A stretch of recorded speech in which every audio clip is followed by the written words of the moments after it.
Okay, welcome to JCE Connect.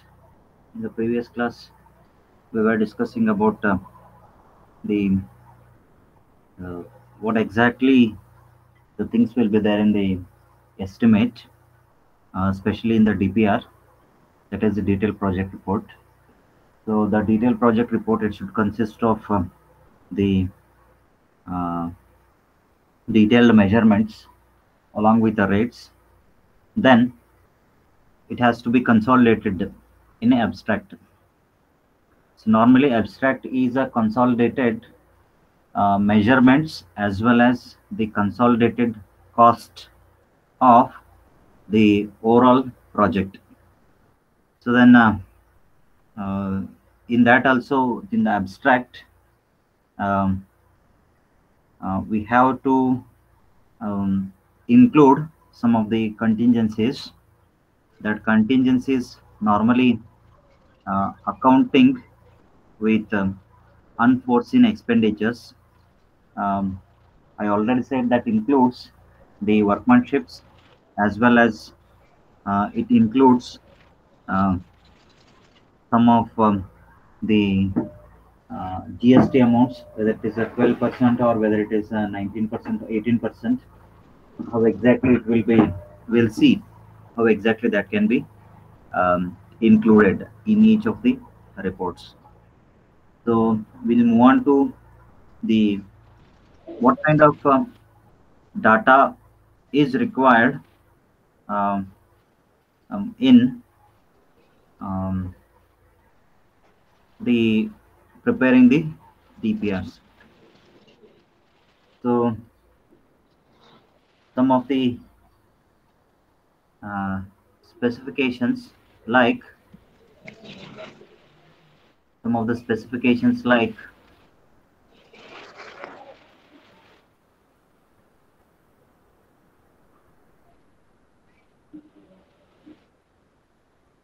Naveen, Yes, okay, audio, mute your audio. Fine.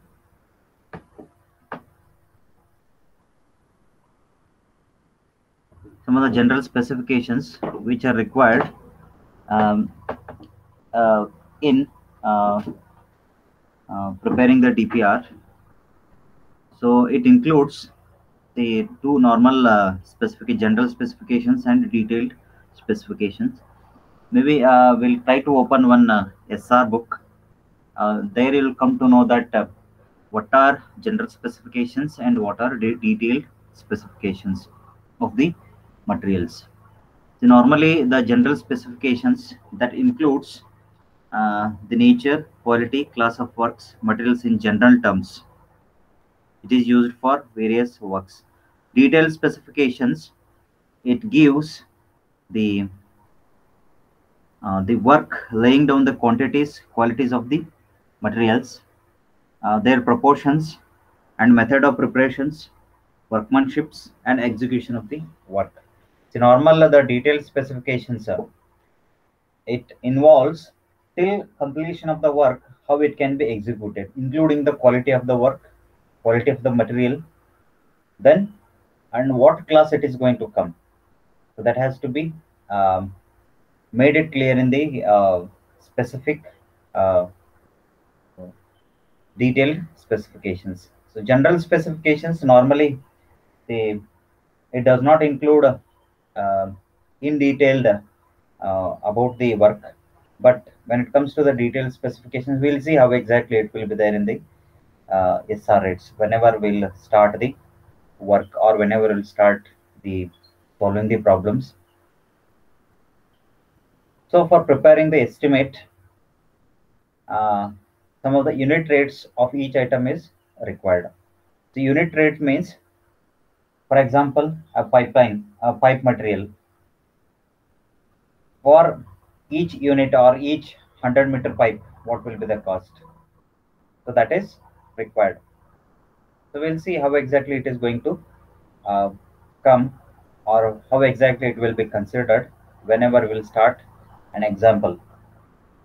So for arriving at unit rates of each item, it is required uh, for rates of various materials has to be used.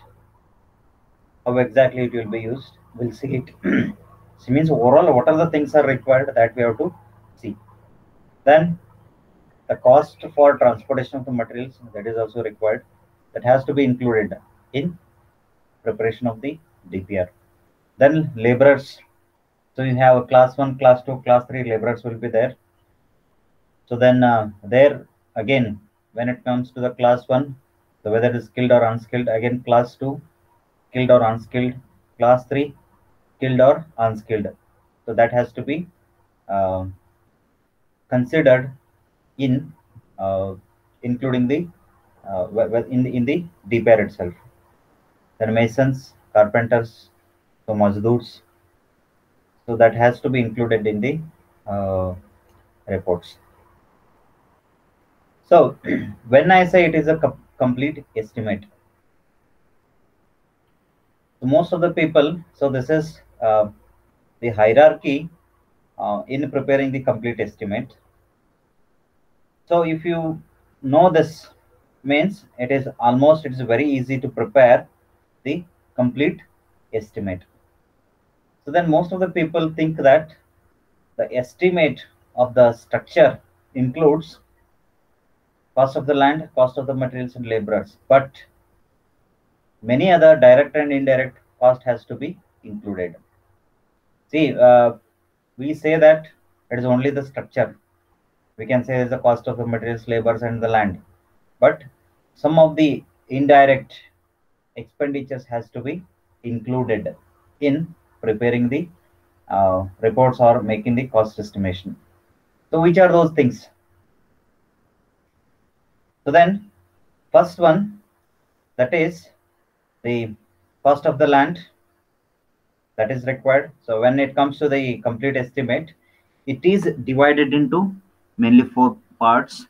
That is first one that is cost of the land, first one. Then PS and contingencies at 5%, that will see what are those things. Then legal expenses between owner and contractor, so this is most of the time will not consider it. Then again it will be cost of the structures. See what this cost of the structure, again it is going to be divided into uh, the permission for the construction of water, electricity from concerned authorities. Then again um, it is dividing into the cost of structure. Again it is dividing into real uh, constructing the materials and everything for the materials, etc. Then again these consulting engineers are going to divide it into the preparation for the plans, here you can see, and cost for the supervisors, that is also included. So normally uh, this cost for the preparation of the plan, estimate and design, I already said that the tender will be called for preparation of the DPR, that is for the design, that will come here, especially plan. Then this overall, the cost of the land, it is actual cost of the land. Then it is divided, again it is divided into cost for surveying, cost for verification, then brokerages, cost of labor, then cost of the materials. That is all it is going to include in the complete estimate. So this part I'll explain it whenever we'll start and we'll take an problem. So then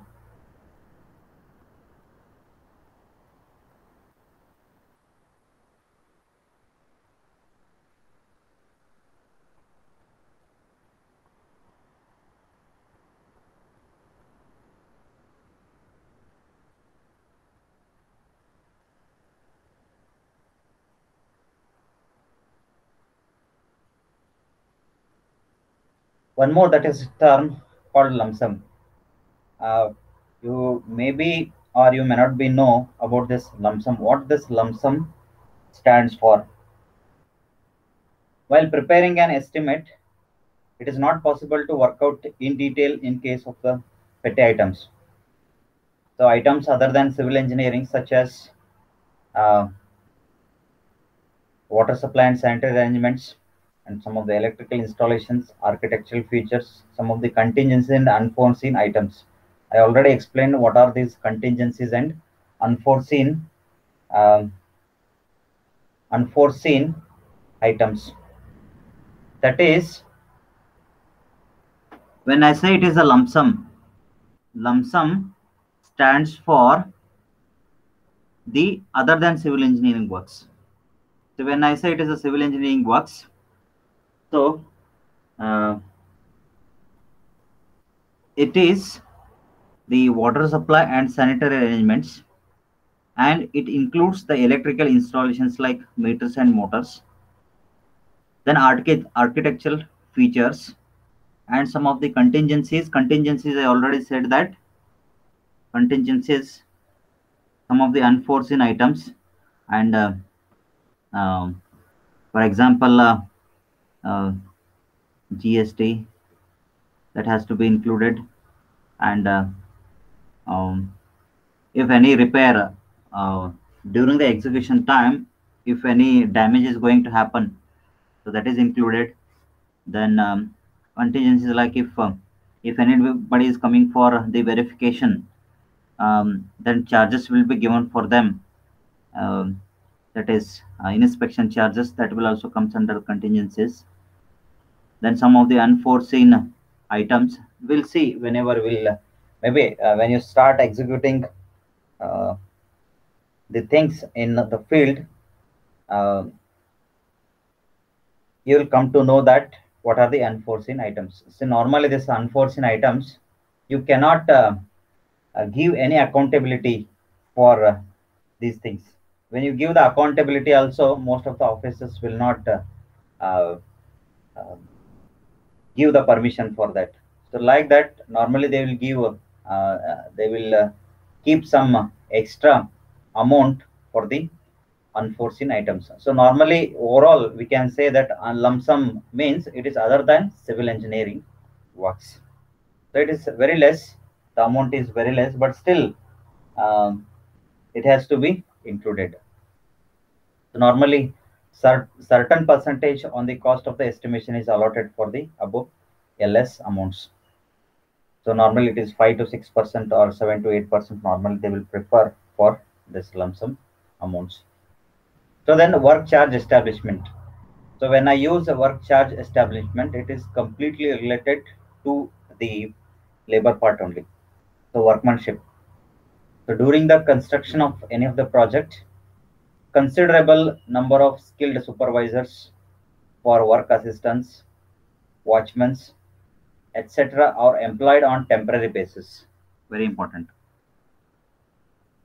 It is on temporary basis.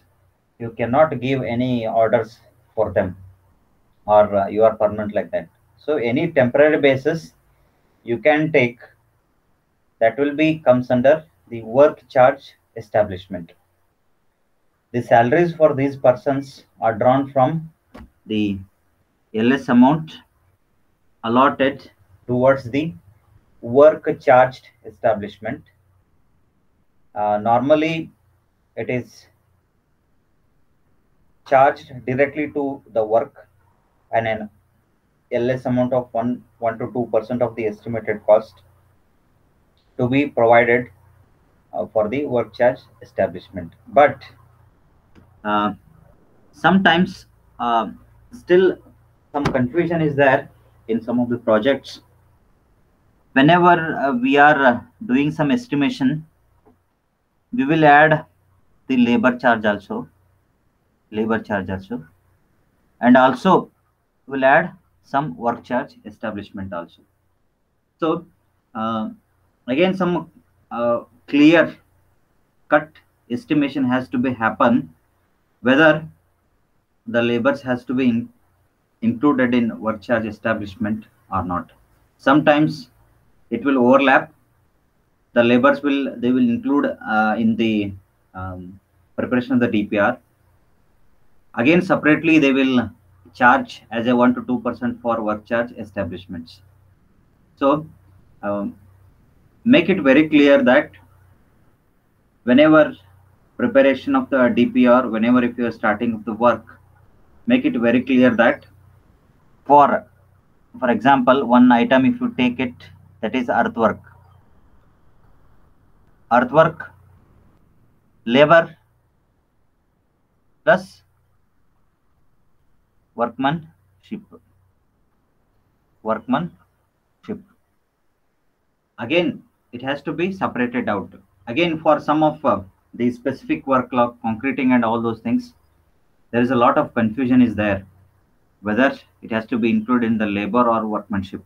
So uh, whenever if we prepare it, make it very clear about the work charge establishment, what are the things has to be included. So then we'll move on to the units of measurements, how the measurements has to be taken for each of the items. You already know this, but still it is our duty to say it. So of course these are categories based on the nature, shape, size,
units of measurements. It stands for the nature, shape, and size, and for making the payments to the contractors. And also the principle of units of measurements normally consist of the following things. So first one, so it includes the single units. Works like doors, windows, trusses are expressed in numbers. We already know that the single units of work like doors, windows, trusses, whichever it is there, it will be included in numbers. Then works consist the linear measurements involves like length, like cornice fencing, handrails, bands specified with widths etc. are expressed in the running meters.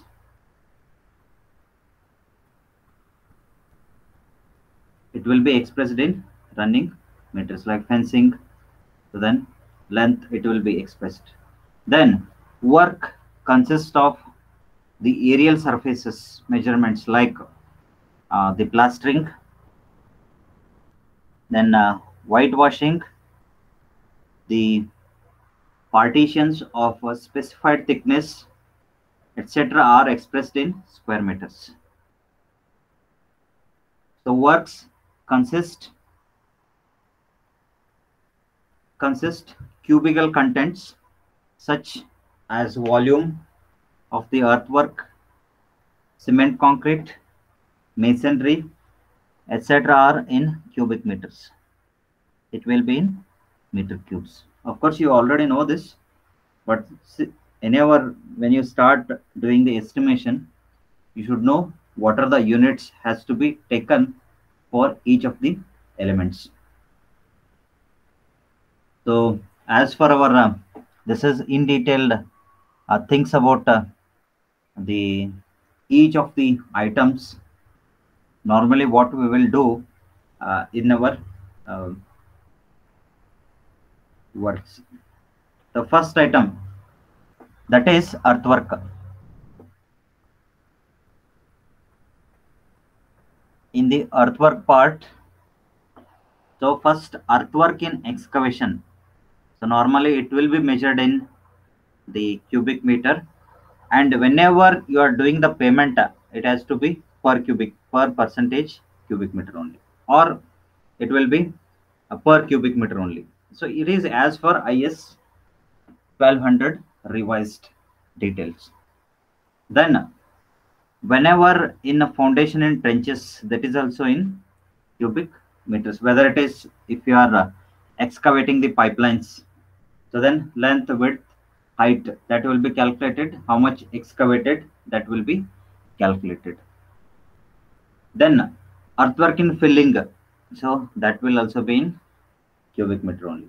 Then concreting work, it is, so for foundation it is in cubic meters, for lintels it is in cubic meters, RCC in slabs it is in cubic meters. Then cement concrete or reinforced concrete for cheja and sunshades, it is in concretes. And roof terracing, when thickness is specified, very important. Suppose if he has mentioned the thickness, so it will be in square meters. Of course, you already know because you already estimated, you already did the estimate and costing, but still we will see um, the what kind of units we are using for the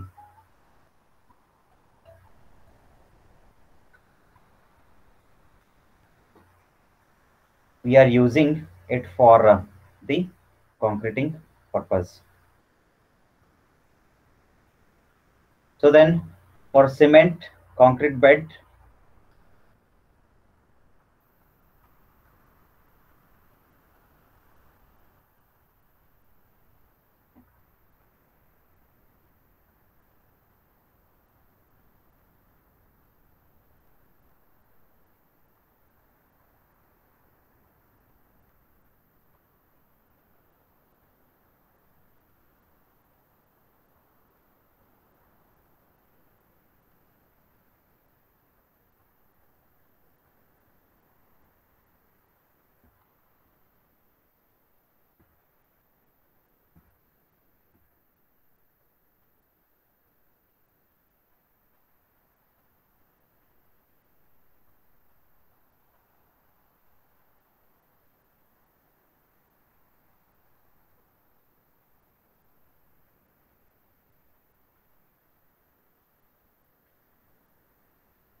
so for cement concrete bed it is in cubic meter. Then for RC sunshade, if they have specified width and height, so it will be measured in cubic meter. Then the second column, it will represent the units of payments, how exactly it will be calculated. Of course, small changes will be there, but it is better to stick on to the IS code, IS 1200, how exactly it will be calculated. Sometimes some of the SR rates, they have revised, um, some modifications they have made it whenever they are preparing the rates for each of the items. So then the damp proof course, that is DPC, when you are made, it is given in square meters, and the payment or the rates it will be per square meter. So thickness should be mentioned, very important. So then brickwork in foundation, it is uh, given in cubic meters. Then brickwork for in plinth, it is also given in cubic meters. For superstructure works, it is given in cubic meters.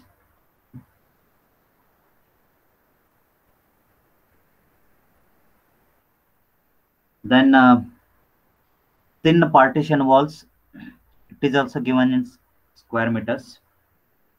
Brickwork for arches, especially for arches, it will be in cubic meters. So reinforced brickworks, so it will be in cubic meters. Then for stone work, it will be the stone masonry, it will be in cubic meters. For door work, for windows frames, so rafters, it will be cubic meters. Then shutters of doors, windows, it will be in square meters. So for fittings, normally any of the fittings, it will be in numbers. So like hinges, so tower bolts, nuts, so sliding bolts, handles, so that will be considered in numbers only whenever we are estimating it. So then for steel works,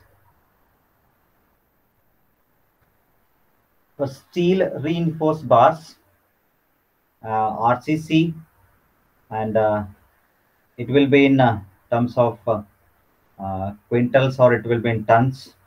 Sometimes it will be some of the SR rates, it will be in tons. So if you see the PWD SR rate for the steel, so it will be 75,000 to till 80,000 RS per ton. Maybe it will be like sometimes they will write some specifications per kg.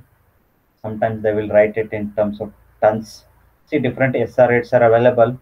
As I already explained that if you say the RWS, that is rural water and drinking, that is sanitation departments, if they are, if you see their SR rates, it will be in terms of tons, and in if you see some of the PWD SR rates, it will be in quintals, or some specifications will be different. But still, as for the IS, it will be in terms of that conversions, always it will be there. Then bending of the steel, it will be in quintals. So rivets, bolts, nuts, of course, that will be in uh, they will give you in terms of kgs. If you go and if you buy 2 or 3 nut bolts, they will always they will weigh it and they will give, always that will be there. Then iron railings, again it will be, sometimes the iron railings it will be in square meters, and sometimes it will be in length also, per meter length also. Let's see, whenever we are doing some estimations, we'll see that using some of the SR rates. And roofing, when it comes to the roofing, so it will be RCC slabs, it will be cubic meter. um, then centering, shuttering, it will be in square meter for work. Then AC sheet, again it will be in square meters. Plastering, points and finishing, it is in square meters. Pointing, square meters. So whitewashing, square meters. So distempering for painting and all those things, it will be square meters. Painting, varnishing, it will be in square meters. Normally in a local language they will use it baras. So for baras, how much it will be there in local languages. So then flooring, square meters. So again different specifications will be there. So 25 centimeter cement concrete over 75 cement lime concrete flooring, that is LC stand for lime concrete. For that itself is square meters. So 25 to 40 CC floor. that will be in square meters. Doors and windows sill, uh, that also it will be in square meters. Then pipes, whenever the pipes, always it will be in running meters. So RM stands for running meters. So 100 meters length, what will be the cost? Per meter length, what will be the cost? So steel wooden trusses, that will be in numbers. So glass panels, it will be in square meters. Always it will be square meters. Fixing the glass panels or cleaning, it will be in numbers.